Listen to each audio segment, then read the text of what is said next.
Learn the most empowering hiring techniques. Land the most desirable talent.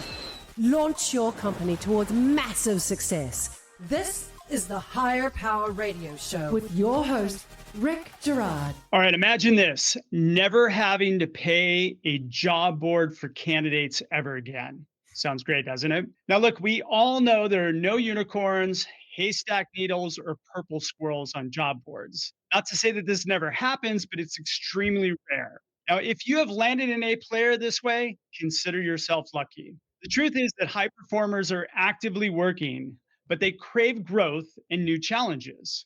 Occasionally, they peek their heads up to see what's out there, and this is where the opportunity lies. But here's the problem. They don't know who you are. Now, there's a simple solution for that, which is social media. If they know who you are, what do you think the chances are that you'd be able to hire them when the timing is right? I'm Rick Girard, and welcome to the Higher Power Radio Show. We help entrepreneurs and executives win the strongest people. We do so by sharing insights from top performing rebel entrepreneurs, game changers, and industry leaders like our guest today, Mr. Matt Plapp. Now, Matt is the Chief Energy Officer, I love that, CEO, of Restaurant Marketing That Works, leading a team of 50 marketing experts dedicated to helping restaurant owners boost sales. Since 2008, Matt has been the leader in helping restaurants get trackable results from their marketing. He's pioneered a VIP program through Facebook Messenger that helped thousands of restaurants drive six figures in annual sales growth, and was the topic of his first book, Don't 86 Your Restaurant Sales, which is what makes Matt the perfect expert for today's topic. Matt, welcome to the Higher Power Radio Show today. Hey, thanks for having me on. It's great to have you. So this content that we're going to talk about today, I'm kind of excited about because this is something that is kind of new to the show. We're going to talk about really utilizing social networking to attract talent.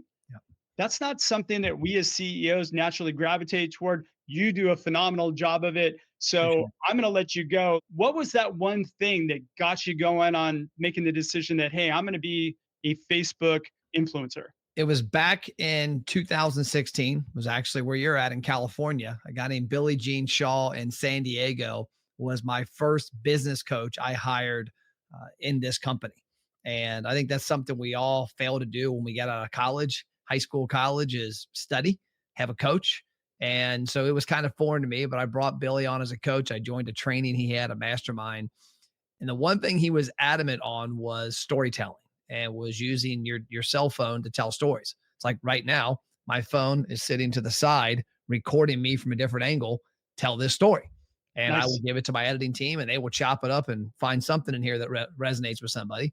But Billy's big thing was using you and you as the brand, but more than anything, using all the free media out there, Facebook, Instagram, TikTok, LinkedIn, YouTube, Twitter, and using that to make sure that when people found you from a marketing standpoint, that they were reassured that this is the guy. And I talk about this a lot from a marketing standpoint, that as a marketing expert myself, imagine if a restaurant owner looked at my company and said, I think Matt's companies are a good fit for us. And then he went to my Facebook page, my Instagram, and it was nothing. And I was a ghost. Well, that's like having a fat personal trainer. It's like having a broke accountant pull up. Like how can somebody be preaching something and not using it? And I do a daily podcast every single day. I have for almost 3 years. I write every single day. I've been creating content since Billy taught me to in 2016, 17. But the biggest aspect I found out, and I'll be honest, by complete accident, is the aspect of using your social media to nurture people around you that will be your next A player on your team. And it was kind of funny because when I started doing it, I had friends of mine that like I'd walk in the gym, oh, he's not live on Facebook today. What are you doing? Like that was the joke. This is going back, 8-9 years ago. And at first you had to swallow your pride because none of us like being on video. None of us like talking in front of a camera. And so there's those awkward moments of what you look like, what you sound like. We all think we're morons when it comes to this stuff. And then once you get over that, and then you realize people are paying attention is what's impactful. And so when I started doing that, and within, I'd say 18 to 24 months, I started to have friends of mine that I never knew watched what I did bring up topics of mine that I'm thinking, that was my video last week. That was like 10 minutes in. why is this crazy person watching my video on this? And so at that point, I started leaning into it. And we showcase everything. Like tonight, I'm taking 12 of our team to a golf simulator to celebrate the last 6 weeks, a big sales push we did for Thanksgiving. We've got a money bucket. We've got like $3,700 in cash that we're giving out. And we will broadcast that. I'll put that out there and people will see it. And somebody will be like, one day I'm going to work there. One day. And I had a podcast I did today. I have an acronym I use that I lead by lead, market, sell. And as the CEO, every day I need to wake up and lead my team, market my business, and sell my vision. On my desk every day is my vivid vision. It's a 6-page document that spells out where our company will be by May 17th, 2027. It's got a part in here on our employees, on our team, on our culture, on our 2 different companies, and on our next headquarters. And it's funny because I've never seen this out of anybody besides people that showed me how to do it. And I've had more employees, more friends contact me about things in here specifically. I had a friend of mine the other day. It's like, hey, I'm 2 years from retiring from a government job. I will work for you. I don't know where, but I will work for you. I can't leave now because I've got so many years of pension, but I will work for your company, Matt, in 2 years. And it's all because she sees what we put out there, the culture. She sees the inappropriate crap we say in here because we're our true selves. She sees the fun environment. She sees me grilling out at the front door one Friday every month, steaks and ribs for the employees. And I think if you don't broadcast that stuff, you're doing yourself an injustice. And all you're going to do is build a company off people looking for jobs versus people looking to work in a culture. You know what?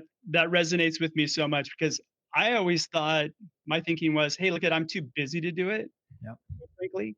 And I think a lot of us CEOs, hey, if people see me on social media all the time, they're thinking I'm not working. But it's exactly the opposite, isn't it? That's what just popped in my mind right now is that I think we're really doing ourselves a disservice in not getting our brand, our personal brand out there because quite frankly, when people see you and they get to know you, they want to work for you if they resonate with you. Yep. And the opposite is even better. When people don't resonate with you and they don't like you, they don't apply. And that's a good thing. And you want people to want to work for you. I always tell people my vision, when you apply for a job here, you're applying to work for Matt Plapp, number one. Number two is you're applying to work in one of our 3 divisions, our corporate umbrella, Restaurant Market That Works, our media company, America's Best Restaurants, or our software driver. And then once you're in there, you're applying for the job that you're going to have. And to be quite honest with you, the majority of people in our company in 5 years shouldn't be in the same place. I teach a lot of my employees that if I don't make them better while they're here, then I fail because I kind of always equate back to the Tim Tebow thing. I don't know if you're a football fan or not, but I remember watching Tim Tebow in college and he led Florida to a couple of Super Bowl or a couple of national championships. He gets in the NFL and he's a terrible NFL quarterback because his college coach didn't prepare him for the NFL. And I'm open about that with my employees that there's a good chance you'll have another job after this. And so while you're here, it's my job to make you the best you possibly can. So at your next job, you can make more money and be a badass. Well, when you put that out there to people, and I put it on social media, people that are watching are like, I've never heard of that. Like who hires somebody and talks about training them for their next job? It doesn't exist. And so that's one of the things that social media gives you the power to do is to create the narrative that you want. And I had a podcast the other day talking about 1999 versus 2019. And it was the opportunity that existed. When I got in radio in 1999, every business I worked with had one option to advertise, spend money. By radio, by TV, direct mail, cable, billboards, sports sponsorships. In 2019, 20 years later, you've got 15 to 20 channels that are available in people's pockets, in the bathroom, in line at the restaurant, at a stoplight, at their desk, and they're free. And it's not only an opportunity to market your business, but it's an opportunity to market you. How many of us love? I mean, I love it. If I'm out of business, I was at a casino the other day. Like, that's the owner. I knew who it was. That's the owner's daughter. Like, it's pretty cool because like you see it, you admire what they've built. And most consumers are like that. If they're in a restaurant and they look over and go, that's the guy that owns this joint. That's his wife. That's his daughter. Like, they admire you more than you realize. And at the same time, every single thing you put out there is a chance to not only nurture them as a customer, but nurture them as your next employee, nurture their kid as your next employee. If I walked out in our sales area right now, Katie and Ansley are both out there, and so is Stacy and Randy. Stacy and Randy's kids played sports with my kids for 3 to 4 years before they came to work here. Katie and Ansley went to high school with my daughter, and Katie's parents graduated with me. Katie's parents saw that I was hiring for a job, recommended her to apply. She didn't tell me who her parents were. I didn't make the connection because the name wasn't unique. And she got the job. And after she's like, oh, you grew up with my parents. And she told me, I'm like, why didn't you tell me this? Because I wanted to get the job on my own. But my dad's the one who told me to come here. And so then Ansley was referred by Katie. So like you look at those 4 people, if Matt Plapp was radio silent, and when you say A players, they are A+ players. If I was radio silent on Facebook, Stacy, Randy, Katie, and Ansley would have never landed here. And I never would have had them. I'd have been on Indeed or Monster, if that still exists, looking for the person that thinks their job sucks and the next place is going to be better. And then that person's gone in 6 months. Amen. Amen. So you're listening to the Higher Power Radio Show. I'm your host, Rick Girard. And for our podcast listeners, we're going to take a quick educational moment from our sponsors. Hi, I'm Stacey Nordwall, host of Toot or Boot, the show that boots burnout culture and calls out corporate nonsense. Each week I talk with bold leaders and good troublemakers who are rewriting the rules of work. We dig into what's broken, what's working, and how to build something better, with a mix of practical advice and humor. If you're ready for a healthier, more human workplace, this is your show. All right, I'm digging in deeper with our guest, Matt Plapp. He's the CEO of Restaurant Marketing That Works. And we're talking a little bit about how he's been able to attract A players into his company. Tell me, if you look at your company right now, how many high performers or A players do you think that you have in your business? I'd be willing to say right now we're 49 people as of today.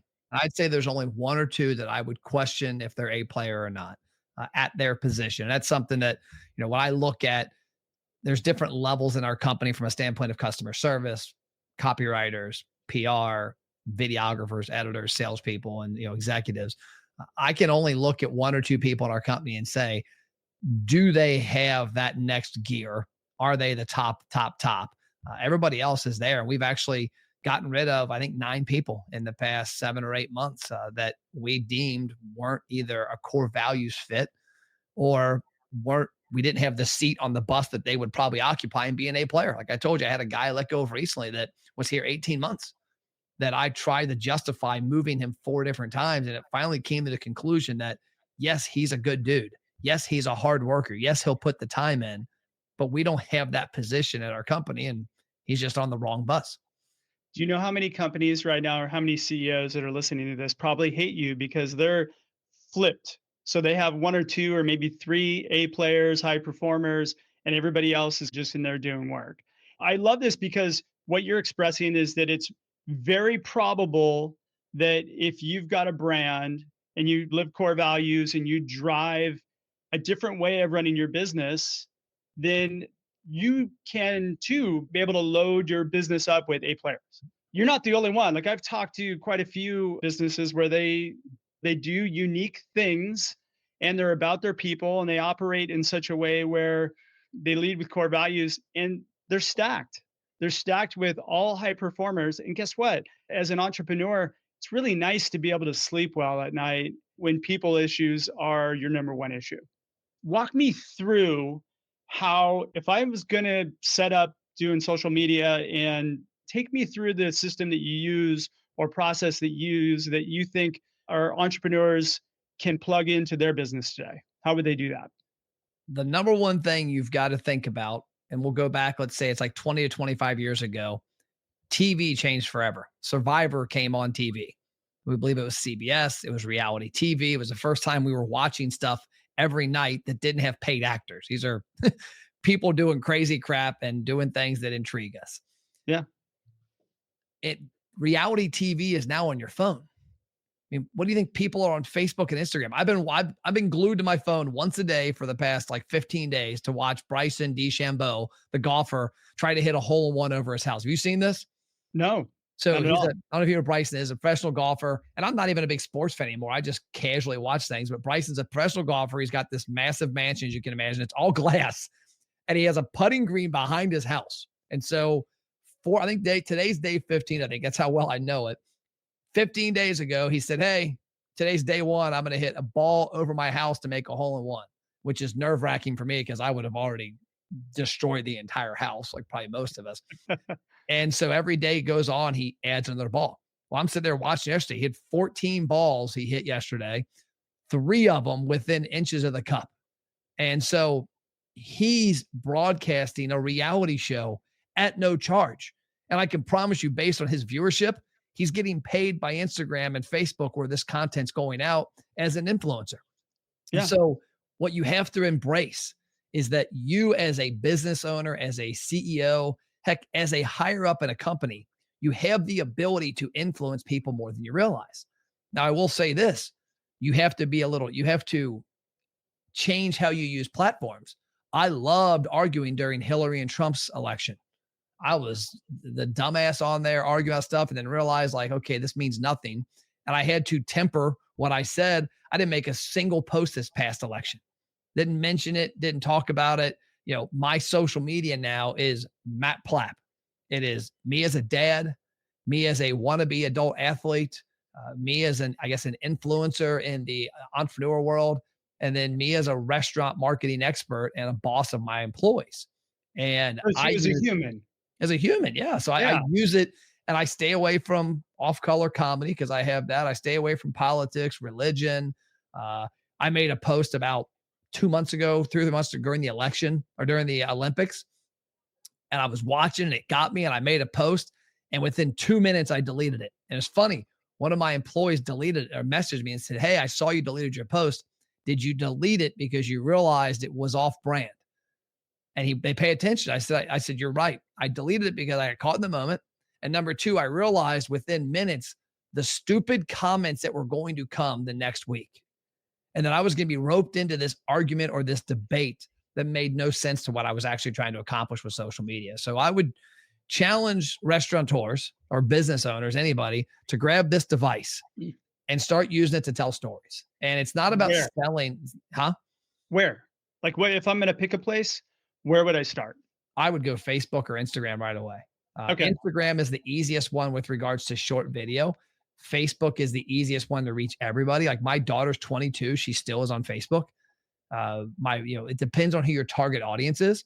Like for me, I got Katie and Ainsley out here who graduated with my daughter and they're 22 years old. They graduated high school together. They both work here now. They came from Facebook because Katie's dad and her mom saw the post I was hiring. And then when I eventually made another post to hire, Katie came to me and said, hey, I've got a friend that needs to work here. Let's bring her in. And, they're both the top 1 and number 2 people in their position here. But a lot of that came from telling the story. So pick a medium and don't worry about being great at all of them because that's the hard part too, is you think, okay, I got to do Facebook, Instagram, LinkedIn, TikTok, YouTube, and Twitter. I got to do all these platforms. No, pick one and use it, like build your story around that and then take that content and you can hire somebody, part-time or one of your employees or somebody overseas and just have them take that content and post everywhere else, but only create it for one platform. Like you're thinking, I'm going to be great at Facebook for telling my story.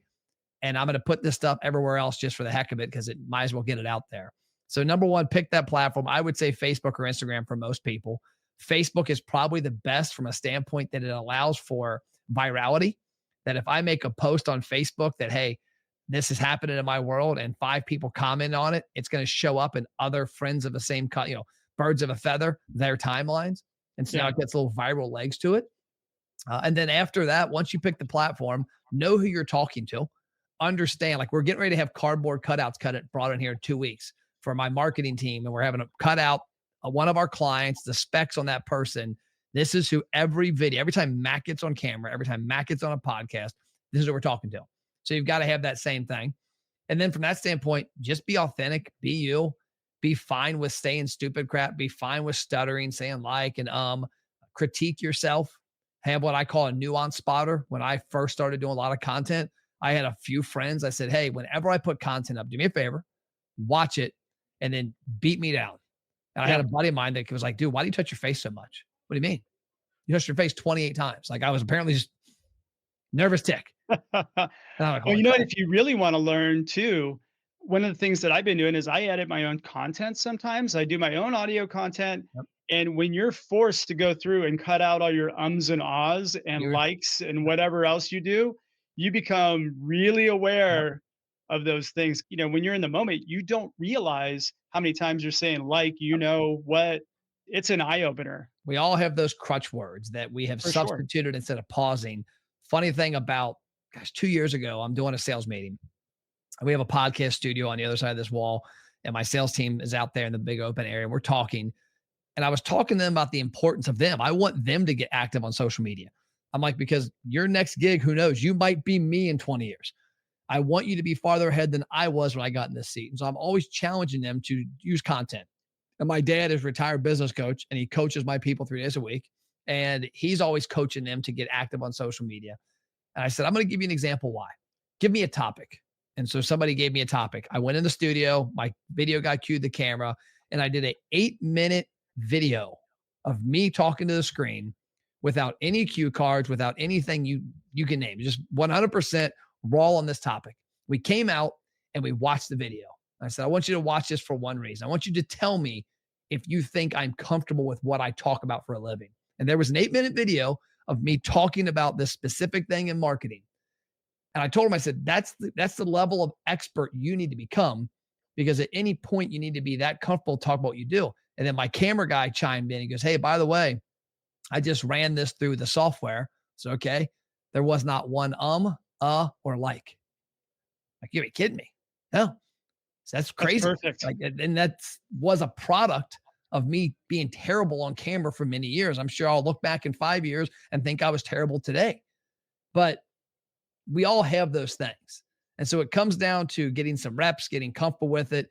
I remember my first Facebook Live was at a beer garden at a place called Hofbrauhaus, Pittsburgh. Nobody was watching. Like, you can see the view counter. It's at 0. And I'm like looking at this thing going, my God, nobody's even watching. Am I that worthless on video? But my coach always said, the best time to get better is when nobody's watching. So keep doing those videos. And that was one of the reasons early on, like, I got a couple of my friends used to call me Facebook Live guy, because my coach Billy said, hey, one of the things you're doing is that you're recording your content and then you're trying to make it perfect. Become comfortable with imperfect content. And so I started going Facebook Live for about a year. I didn't record any content. It was all done live because I knew I couldn't hit stop. It was there. And then once I got more comfortable with myself, I started doing recorded content and watching it. Like you said, chopping it up, eliminating it. Like recently, I've realized on my audio podcast, I just did episode 801 for tomorrow. And I just realized I've gotten to this habit of like pausing and thinking, and then I breathe. And so I'm watching, when you watch that audio file, you can see those gaps and you can see the, you're like, oh, so now I'm chopping this video up with 100 things. But you start nitpicking things as you get better and better. But it comes down to just using the platforms, becoming comfortable with being visible to people. And it's amazing how many people will relate to your journey. I always tell restaurant owners this. Nobody in their right mind, no kid in their right mind actually wants to go make burritos somewhere. They don't. They just have to get a job. But if you happen to be the boss that has the cool burrito place and has fun, has a disco ball in the bathroom, does a contest every week, high fives people, wears Jordans, whatever, they might want to actually work at your place versus the place down the street because of you. You bring up such a great point. People want to work for you. Most people quit because of a boss as opposed to because of the work. So if it's a fun place, especially if you're hiring kids, if it's a fun place and they're enjoying the atmosphere, I mean, they don't really care that much about the work. It's more about being part of the environment or being part of something bigger than themselves. Let me ask you this. How often are you using job boards? Never. Wait, what? No, we have, I will say this, we have a listing. I didn't know it was public until recently. There's a thing called Staffed Up. It's actually a restaurant product that we use to accept applications. And I guess they recently integrated with Google. And we got a couple of applications recently. I'm like, why do we get these applications out of nowhere? Like, we usually get about 10 applications a week by default, because you go to americasbestrestaurants.com, you click jobs, and you can see all the positions. I like this app because it allows you to preload every position and say, hey, we're not hiring now, but apply anyways, just in case. Yeah. And I guess recently they started integrating with Google because I've got people calling for positions we have open. I'm like, what are you talking about? It's this thing. So outside of that, on purpose, nowhere. We don't go to Indeed. We don't go to Monster. We don't go to wherever people hire from. The only time we have went any board to find people, it's for project work on Upwork, that my team have budgets that, hey, we need this spreadsheet done. We need to get this data out of HubSpot and make it really big. And they go to Upwork and they'll type in, we have some keywords we'll type in there, but they'll find an expert in Google Sheets, HubSpot, and it's $100 project, and see you later. I do a daily video. If I do a Facebook live stream, what do I need to hit? Like, what are the salient points that I need to hit that'll at least give me some sort of engagement? So the easiest way like I said, put it this way, the biggest way to fail on creating content is to not have a plan. And so I always joke that, like, what happens a lot of times, hey, Matt said I got to post on Facebook, and they get on Facebook, they see a funny cat video, they get into an argument about Trump, they start talking about the football team losing yesterday, and they forget why they're on Facebook. They don't post. And they also like, why am I on here? Make a list and say, you know what? Every Monday is Motivation Monday. I'm going to hop on there every Monday and say, what's going on at your boy MP? It's Monday. It's time to motivate you. Boom, boom, boom. And just find a quote. The great Abraham Lincoln said this. I actually had a quote that somebody called me out on, thinking I was being serious, but I have a sign somewhere. I think it's my dad's office now, but it's a quote from Abe Lincoln about the internet. Well, obviously Abe Lincoln wasn't around with the internet, but I put that on Facebook and people got a kick out of it. And then people started commenting like, yeah, he wasn't even around. The internet didn't start till 1985. And I'm like, it's a joke, buddy. But Motivational Monday, get on every Monday, drop motivation. Tuesday, Taco Tuesday, talk about your favorite restaurant, what you got, what is the meal you're looking forward to that week. Wednesday, talk about business. Thursday, talk about something happening in your company. Friday, talk about the industry. I mean, just come up with a topic every day. And then also maybe even think about a target audience. Like, we talk to restaurant owners. I say, hey, if you're going to get on Facebook and do a video every day of the week, number one, know who you're talking to. So it might be Monday, I'm talking to new customers. Tuesday, I'm talking to my best customers. Wednesday, I'm talking to people who have a birthday. I know a guy that gets on Facebook every week or every day and talks about birthdays. Who's got a birthday today? If you got a birthday, comment below, tag a friend. Somebody knows a birthday. I want you to come to my restaurant, my treat. And it just picks up. But get on there and showcase your personality. Have fun. I used to be very into a cadence of how much we did back then.